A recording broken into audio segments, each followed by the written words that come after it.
All right, we are talking about the very important blood protein albumin, and I'm not going to talk too much more about it. We'll finish it up here today. Just a couple last things I want to say. Then we're going to move on to our next peptide, which is arguably the most important peptide, maybe the most important biochemical in the body. And it's also a peptide with significance for the health of the bone. We'll tell you what this is, and we'll tell you how to build this peptide up and keep your levels up, and not only to support bone health, but also to support the health of your liver, to support your digestive system, to support the health of your nervous system, the health of your brain, and most importantly, this next peptide that we're going to talk about is very important for liver detox, and we'll tell you how to build the levels up of this very important peptide for detoxification when we continue talking about this next very important and very interesting peptide, technically a tripeptide. Okay, so last we spoke, we said that the blood protein albumin is not only found in the blood, not only found in animals, but it's also found in plants. Most of us tend to think of albumin as an animal product, but it's actually a plant material too. Coconut is one of the best sources of albumin. Grains and seeds have albumin, wheat, rye, soy, other legumes, peas, peanuts. Almonds have some albumin in them. Hemp seed is a really significant source of albumin protein. And interestingly, for those of you who are gluten intolerant, you should know that if you are susceptible, you can also have a reaction to albumin. You can also have an allergic reaction to albumin in wheat and rye and peanuts.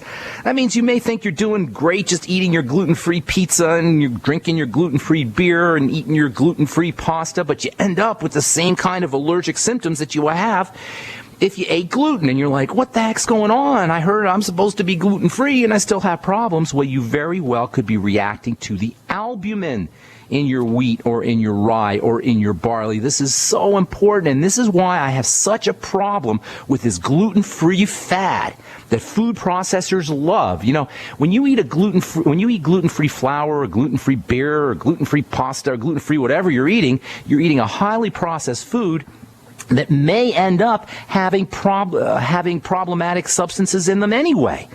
So not only are you now dealing with a highly processed food substance, but you're also very likely not eliminating the problem. Albumin is not gluten, but it can easily initiate allergic reactions.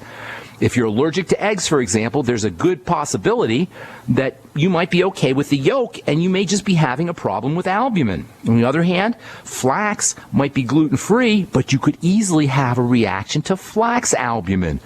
Flax albumin, or albumin in flax, composes a large proportion of the protein in flax seeds. Flax, by the way, is a super important food, super functional, great source of protein, great source of fiber, great source of essential fats, great source of vitamin E, great source of the amino acid arginine, which is a really important building amino acid. But you can still react to flax. Even though there's no gluten in it, you can still react to the albumin in gluten. These plant proteins in general, and most especially gluten and gluten-like peptides, are found throughout the seed world. They function as chemical warfare, grass chemical warfare. What we call grains, whether we're talking about wheat or whether we're talking about corn or barley, what we call grains are really, in essence, the seeds of grass. They're grass seeds. As animals evolved to eat grass, grass evolved to defend themselves. So animals evolved to eat the grass and to get nourishment out of the grass, and then in turn, the grass evolved chemical warfare strategies to maintain their survival. One of the ways that grass maintains its survival, even though a lot of animals eat the grass, is one of the ways that grass have evolved to survive, one of the techniques that grass have developed to survive, is to have lots of seeds. And this is what makes grasses farmer and agriculture friendly. Seeds contain lots of nutrients that humans can use. And if there's lots of seeds, they're easy to grow. Today, grass seeds and grains, what we call grains, which are really grass seeds, provide the bulk of nutritional calories for the human being species in the world. In addition to having lots of seeds as a defense mechanism, grasses have developed a second defense mechanism to assure their survival in a world where they're constantly being munched upon and grazed upon by animals. This second mechanism for their survival is chemical warfare. So the first mechanism that grasses have evolved for their survival is to have lots of seeds. The second mechanism is to produce defensive chemicals. Grasses produce chemicals that are designed to make any animals that would dare to eat them think twice about eating them again. Grass seeds produce opium-like compounds, for example, that numb predators, numb animals that would eat the grass and stun them and make the animals more slow and more sluggish, including humans. This is one of the reasons why grains are considered comfort foods, because they have a kind of relaxing, soporific effect. They put us to sleep. They relax us. They make us feel more comfortable. Grass seeds produce blood-clotting chemicals called agglutinins that can kill animals. Wheat germ agglutinin, which is a blood-clotting chemical that's found in the germ of wheat seeds, is especially problematic. And then grass seeds produce gluten, which can cause huge digestive problems, as many, many millions of Americans can attest to. Many millions of people around the world can attest to. And then there's albumin, which is similar to gluten in the sense that it can initiate a defensive response, even in gluten-free products. I'm Pharmacist Ben. We're coming back at you with more good health information on the bright side. Don't go away. Okay, I want to just say a couple more things about albumin. Albumin and gluten are kind of parallel proteins that are found in grains. If you are eating a gluten-free product, you may end up getting albumin. Albumin is similar to gluten in the sense that, like gluten, it can initiate a defensive response, even if you're eating a gluten-free product. And this is why gluten-free doesn't really mean a heck of a lot if you have grain allergies or grain intolerances. You got to go by your symptoms. You got to go by your symptoms. It doesn't matter if something's gluten-free. If you're constipated, if you're swollen, if you end up with itching or rashing, even in a gluten-free product, there's a very good possibility that that's a grain that you don't want to be eating. All right, a couple last things about albumin. Albumin traps water. That's why it's found in the blood. The body uses it as a fluid-trapping sponge to keep blood fluid and circulating. Sometimes you'll see albumin in skincare products. It's hygroscopicity. Fancy way of saying water-trapping properties. Its water-trapping properties makes albumin a very nice moisturizing ingredient. I used to use an ingredient called BSA, which stands for bovine serum albumin in skincare products, until I decided I didn't want to use any animal ingredients in my products. But the bovine serum albumin had some really nice moisturizing properties. That same sponge-like effect that albumin has in the blood can be exploited topically to keep moisture on the skin surface in a skincare product. Sometimes you'll see placenta extract, sheep placenta or cow placenta in skincare products. There's actually several skincare companies that feature placenta as an ingredient. The placenta doesn't really do anything, except it does act as a topical moisturizer, and that topical moisturizing property of the placenta extract is largely because of the albumin content in the placenta. If you put albumin from egg white on your skin in the form of a mask, it can give you a temporary tightening effect.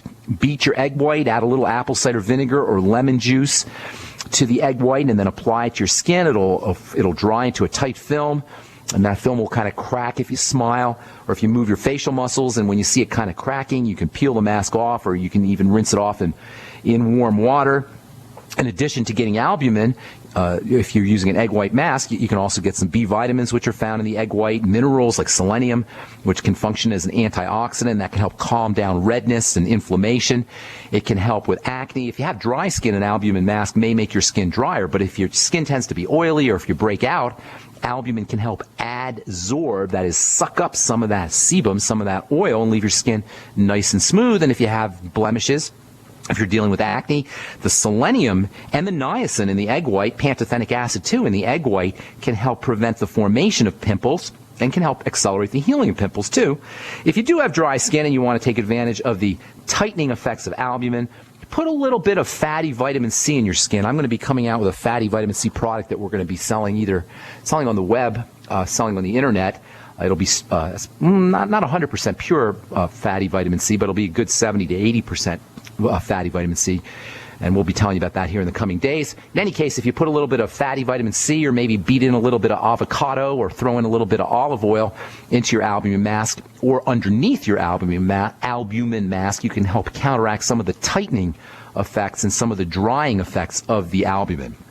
Okay, and that is all I'm going to say about albumin. We spent about 3 or 4, probably maybe 2 weeks talking about albumin, 10 days anyway, talking about albumin. I think we beat that topic up. I want to switch gears a little bit now and talk about our next protein, or more accurately, our next peptide, a tripeptide. Technically, it's made up of 3 pieces. Tripeptide means 3 pieces, 3 amino acids. And the stuff that we're going to be talking about is super important for the health of the bone, but it's got way, way, way more significance to health than just simply being anti-osteoporotic, supporting bone health. And I'm talking about the master detoxifying chemical in the body. I'm talking about the master cancer fighter in the body. I'm talking about the master cell protector in the body. This stuff is super important. As I said earlier, it may be the most important chemical in the body of all the thousands upon thousands of chemicals, because this tripeptide is the master cell protector. And because, as we've said so many times in this program, all disease is cell disease, this stuff is the key health guarding molecule in your body. If you do a search on PubMed or on Google Scholar, and by the way, you should, if you're interested in doing research, or if you're interested in just finding out the scientific information on the internet, and you don't want a bunch of advertising and a bunch of commercials and a bunch of people selling you products, do a search, use the search engine scholar.google.com, scholar.google.com, and that'll get you just scientific information. If you do a search on scholar.google.com or on PubMed, which is another good website for just scientific information, pubmed.com, if you do a search on PubMed or on Google Scholar, you are going to get millions of hits and close to 100,000 research articles published on this tripeptide since it was discovered 90 years ago. In my opinion, this stuff is probably the single most important molecule in the body. Unless you're a regular listener to The Bright Side, or if you're a medical professional, I suppose, you may not have even heard of this stuff.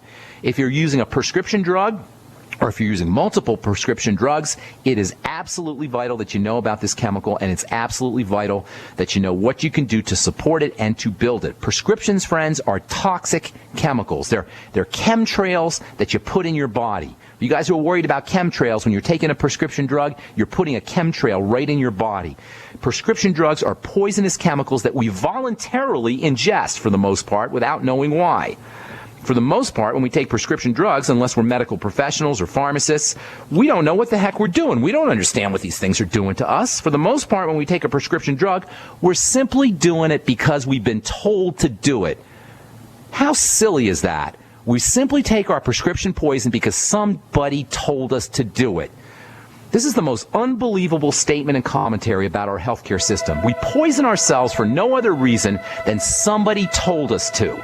We take our drugs, our poisons, literally our poisons, and not only do we not know why we take them, we're just doing it to be compliant good boys and girls. We take them with the gullibility of a child, or maybe a puppy or a kitty. But on top of all that, on top of their poisonous nature, these things we call prescription medications do not do anything to make us healthy. We're coming back with more good health information right. The GCN Radio Network, providing the world with hard-hitting talk radio. GCN.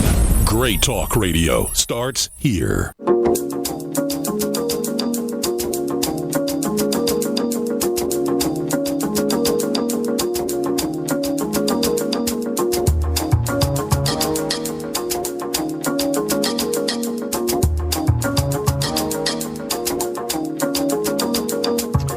U.S. Food and Drug Administration is lifting restrictions on prescribing and using the diabetes drug Avandia. Wow, that's great. And then in the Annals of Internal Medicine last week published, statin drugs don't apparently affect cognition. Well, guess what? It doesn't matter, people, what the U.S. Food and Drug Administration says about Avandia, if they give you permission or they give doctors permission to use it now.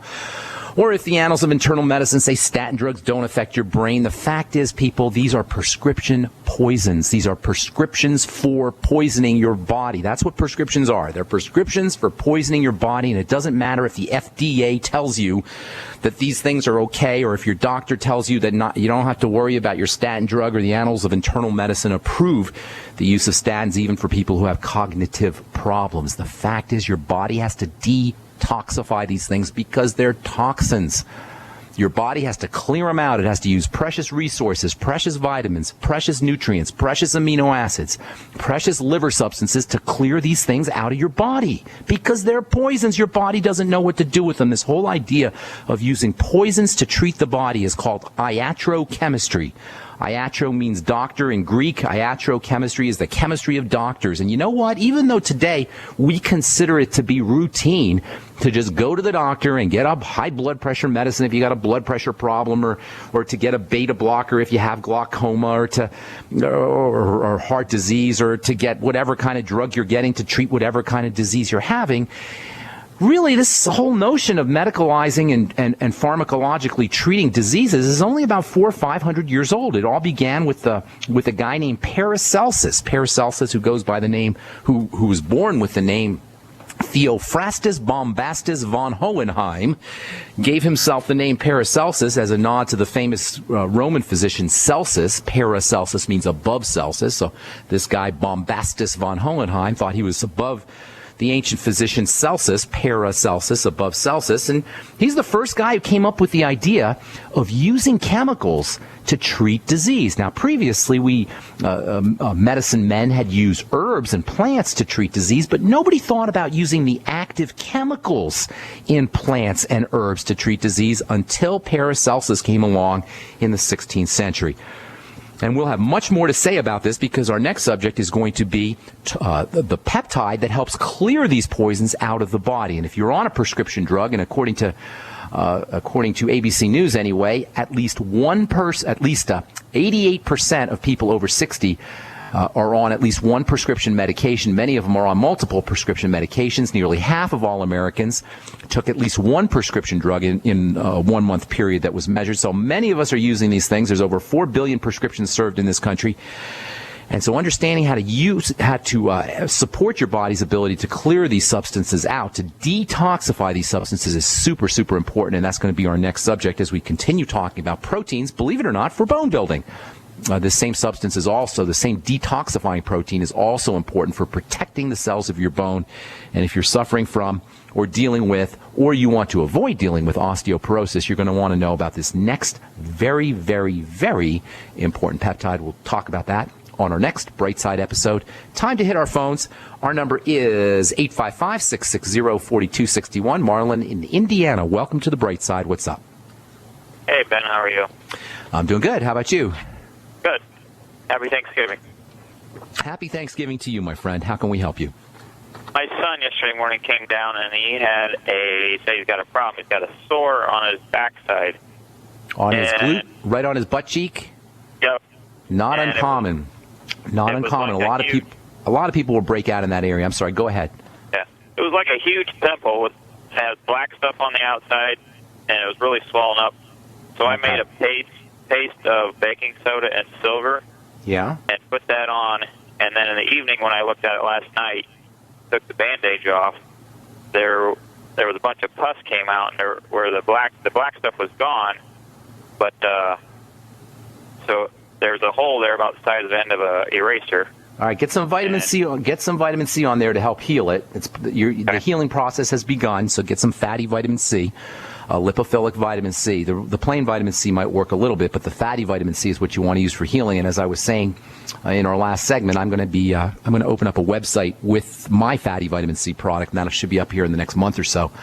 But in the meantime, look up fatty vitamin C and get that on the skin, and then. You also might want to try some colloidal silver. That can help accelerate the healing process. Zinc oxide paste can do it too. You can find zinc oxide paste at pretty much any drugstore. Zinc oxide paste is something that you want to keep in your medicine cabinet. It's great for burns, and it's great for helping heal wounds. Now, here's the thing about pimples on the butt, and a lot of people get them. You have a huge concentration of lymphatic circulatory vessels in the butt area, in the the muscle called the gluteus maximus muscle, which is your butt cheek. And so people will break out in that area secondary to lymph congestion. So you want to treat any breakouts on your butt as a sign that the lymph system, the lymphatic circulatory system, is getting clogged, and that typically means problems with digestion or problems with food. Now, if it just happens once or twice, it's not a big deal. But if you have it chronically, or you're chronically breaking out on the butt area, chances are you're dealing with a long-term lymphatic congestion problem, and that is almost always secondary to food issues. So if you're breaking out on the butt, it's not a skin problem, it's a lymph problem, and this is very important because when we see breakouts on the skin, the immediate thought is that you got a skin problem because it's on the skin.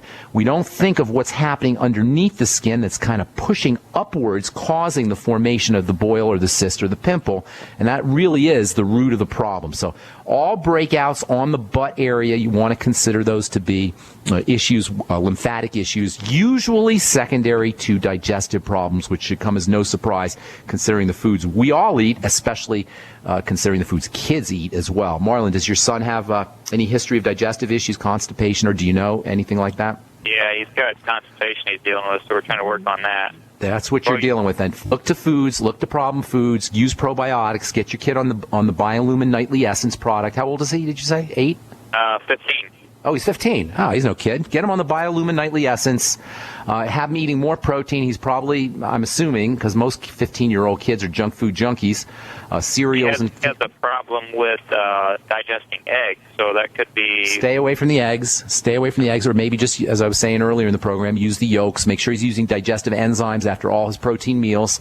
Make sure he's using the ultimate enzymes along with apple cider vinegar after all his protein meals. He may want to try pancreatin, which is a digestive enzymes from the pancreas, which can help with protein digestion. And then let's see what else. The probiotics are going to be important. And then, of course, eliminating problem foods. That's the most important thing you could do. But bottom line is, no pun intended, the bottom line is pimples on the butt are lymphatic issues, and that is almost always secondary to digestive problems.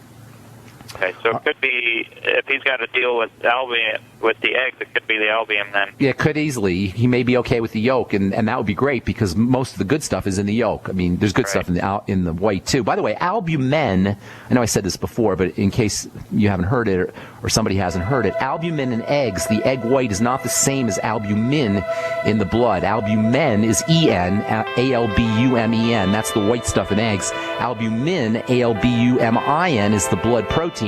There is some albumin in albumin, but those are different substances. Thanks, Marlon. Appreciate it. Happy holidays to you. We're coming back with more phone calls. You're listening to The Bright Side on the Genesis Communication Network.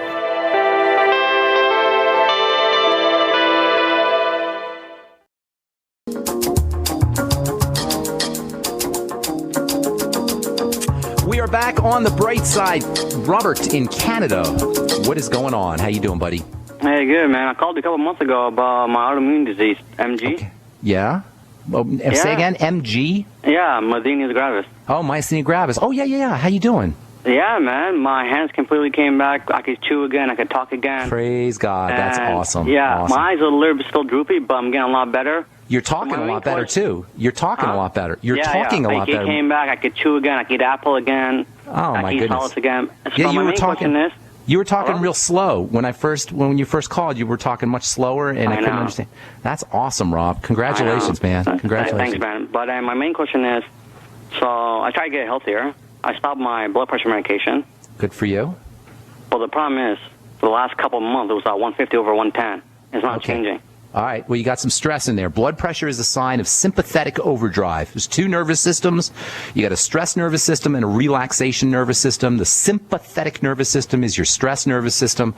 When you go into sympathetic overdrive, that means your body is in distress. High blood pressure is a clear sign of that. And when you're at 150 over, what did you say? 150 over 110. That's some pretty good stress going on. So something's still getting. The last 3 months was like that. Something's getting into your body still. You're on the right track, but you still got to figure out what is getting into your body that's causing this stress. I'm a paraplegic, but I don't feel like I'm really stressed out from that or anything. No, it's not that you're... Could that have something to do with spinal cord injury?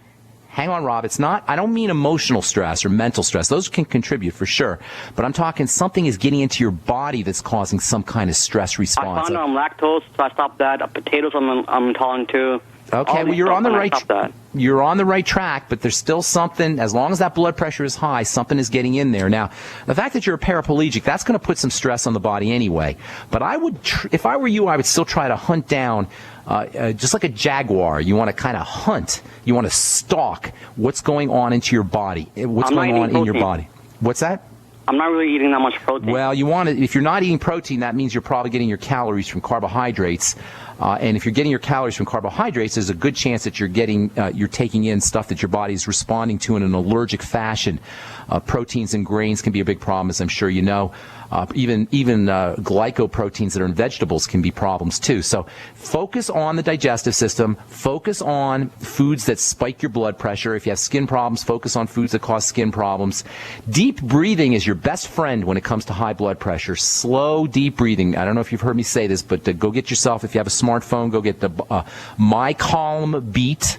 Yeah, I used it. It's really good. Good for you. Good for you. Put some music on in the background and just breathe with the music and watch the MyCalm Beat. Every time you take your blood pressure, if you notice it's high, just sit down and spend 2 or 3 minutes using these breathing techniques, and that will help lower your blood pressure. Another neat trick for lowering blood pressure is Celtic sea salt. Put a little Celtic sea salt in water and sip on it slowly. Also, of course, the Beyond Tangy Tangerine can help. There are wonderful vitamins for lowering blood pressure, especially the B complex and vitamin C, and niacin is the most important of the B complex. Niacin and thiamine, B1 and B3 are very helpful. You may even want to try a timed release niacin. 100 milligrams of Nicobid or any other timed release niacin can be helpful. Magnesium is the most important mineral for lowering blood pressure. I'd be using 1,000 to 2,000 milligrams of magnesium. I am. Good for you. And then a couple other ancillary supplements. GABA, GABA can help lower blood pressure, maybe 500 milligrams a day. You might want to take that at night, actually, because that'll make you a little bit sleepy. Tryptophan or 5-hydroxy, 5-HTP, 5-hydroxy form of tryptophan, both of which are available pretty readily. Those can help lower blood pressure too. Lithium orotate might help you. 5 milligrams a day of lithium orotate. Let's see if there's anything else. Coenzyme Q10, 100 milligrams of coenzyme Q10. That can help lower blood pressure. But most important, make sure you're on the Mighty 90. Make sure you're using your breathing techniques. Make sure you're avoiding any foods that cause any kind of digestive issues.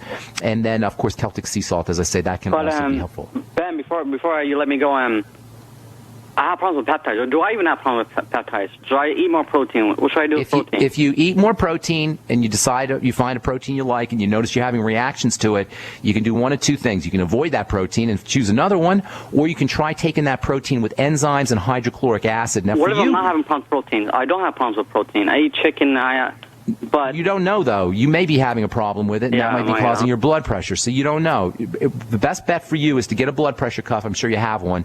Eat a food, take your blood pressure. If your blood pressure goes up after you eat a food within, say, an hour or even less, within half an hour or so after you've eaten the food, chances are you got a problem with that food. In fact, that's a good way of telling if you have a food allergy. If your blood pressure spikes, your pulse goes up after you eat a certain food, there's a good chance that you're having some kind of reaction to that food. So use your blood pressure and use your circulatory system as a guide to the kind of foods that you want to eat. Now, if you find a protein that's a problem, you may be okay with that protein if you take it with digestive enzymes. Yeah, like eggs.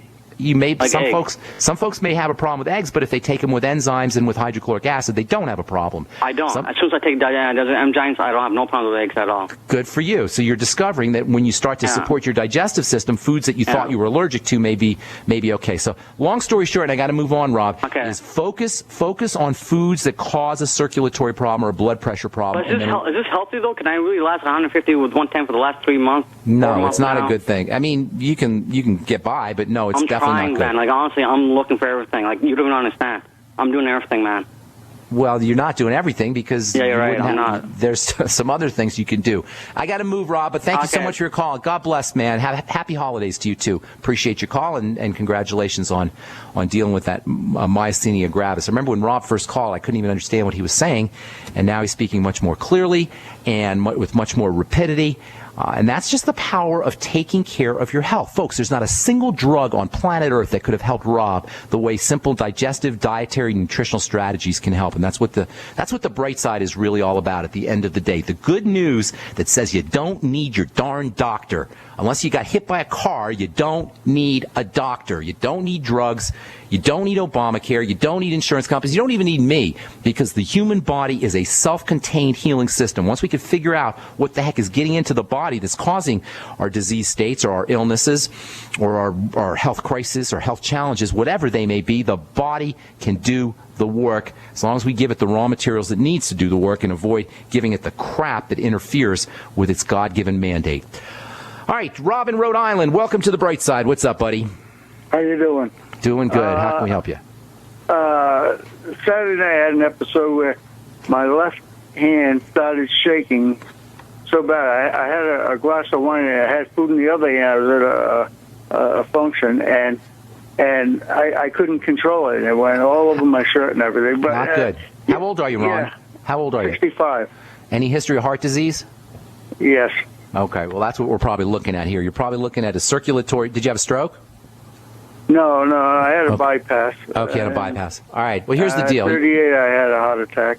All right, well, you're having some kind of circulatory problem, and it's probably now it's affecting your nerves. So a couple of things. Right from the get-go, you want to start to eliminate foods that are causing digestive problems. First job number one, eliminate problematic foods. In fact, for you, the less you eat, the better off you'll be, as long as you don't go into hypoglycemia or nutrient depletion. So make sure you're using your nutrients, your Beyond Tangy Tangerine, or the entire Mighty 90, but try to restrict or lower your caloric intake. That's the first step. Second step is going to be to use probiotics and support the digestive system with digestive enzymes, pancreatin, the ultimate enzymes from Longevity, apple cider vinegar, all the good digestive stuff that we talk about here on the Bright Side all the time.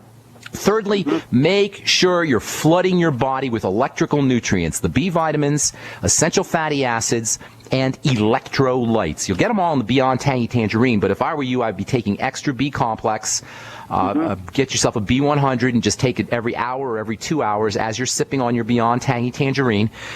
Make sure that you're getting enough essential fatty acids. You get the ultimate EFAs from Longevity. That'll get you a good dose of the EFAs, but you may want to take a little bit extra omega-3 essential fatty acids. Those can have a nice relaxing effect on the body. I'd be using a little bit of Udo's blend, a liquid flaxseed oil, and then maybe a little bit of fish oil as well. And then thirdly, and possibly most importantly, are electrolytes. The handshaking is a classic sign of electrolyte problems. Your electrolytes are most especially potassium and calcium, magnesium, sodium, chloride. These are all electrolytes. You'll find those in vegetables, vegetable soups, vegetable juices, and the Beyond Tangy Tangerine. Those are the four recommendations for you, Ron. Number one, take care of the digestive system, all the digestive support nutrients we talk about all the time, the B complex, essential fatty acids, and electrolytes. Get on the Mighty 90, sip on the Beyond Tangy Tangerines. A couple more things I could tell you. In fact, on our next Bright Side episode, listen up, because we're going to be talking about a peptide that is super important for nerve health and for brain health as well. What we're talking about with your handshaking is a neurological nerve issue. So listen to the Bright Side on our next episode. We'll tell you about this new peptide. Thank you so much, guys, for listening. Happy holidays to everybody. I'm Pharmacist Ben. Have a wonderful, awesome, beautiful day. We'll talk to y'all later, folks. Bye for now.